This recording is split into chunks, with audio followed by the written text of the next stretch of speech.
everyone, this is Cindy here from Total Home, and in case you don't know, I'm an interior designer and home stager, and today I want to talk to you about table vignettes.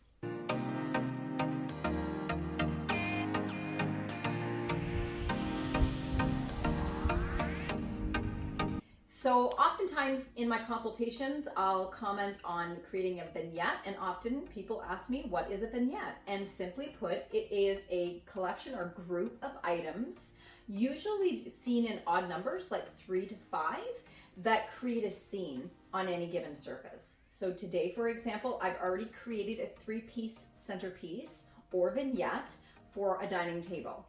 So this is my dining table. It's shorter and it's narrow. So I don't want anything too large and bulky.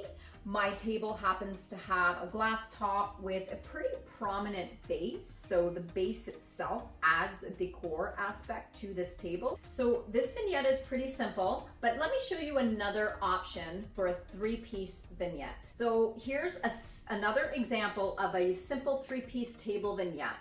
So same concept, simple design, 3 pieces only, large sort of tiered aesthetic here. So a larger piece and then slightly lower and then lower still. And what I've done is I've kind of grouped them around in the center of the table, and I've kind of kept them in the same band as my table base is. In this case, it's a glass, so it's sort of relevant. But this simple small vignette in a sort of circular pattern would also look really great on a round table, for example. So I also want to show you a third option using a collection of 5 pieces, keeping in mind the scale of my table. Okay, so here's my sample of a 5-piece table vignette, and I know that you can't see it from your vantage point, but I do have 2 candlesticks on this side of the plant as well.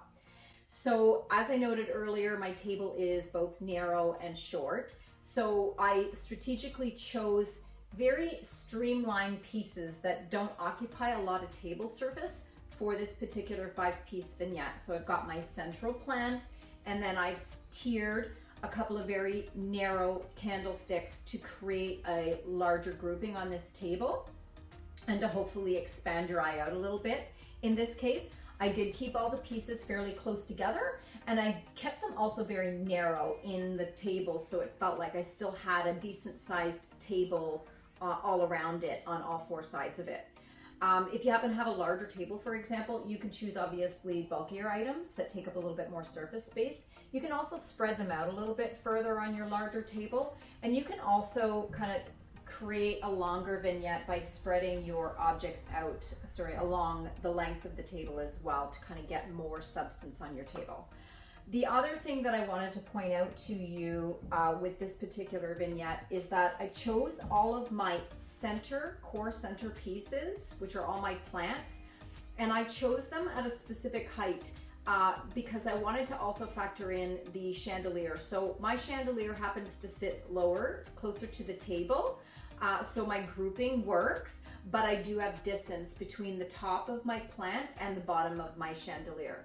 If you happen to have a higher chandelier, for example, that sits higher off the table, and or maybe a flush mount fixture or no fixture for that matter, then you may want to opt in to choose larger, taller styling enhancements. I'm going to show you an example of that right now. So this is my final vignette, and I just wanted to show you this one to give you that example of how you want to scale your centerpiece to your light fixture. So you can see in my case, this vignette would not work.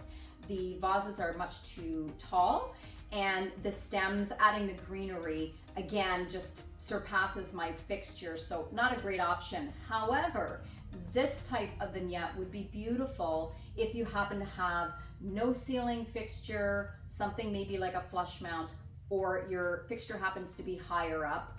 And or maybe you have 9-foot ceilings, like where you have a lot more ceiling height and you want to get that vertical height from your table vignette. So great option, and I've used it in certain examples or scenarios where I needed to draw the eye up and create that height because my fixture wasn't doing it for me. So this is the table vignette that I happen to have on my dining room table right now. It's not always this one. I get to change it around every once in a while and have fun, and I encourage you to do the same. Try to have fun. Try a 3-piece grouping, try a 5-piece grouping. and Gaston likes it too.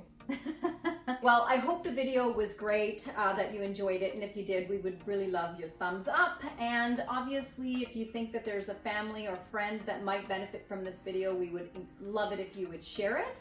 And as always, until next time, we hope you have a great day.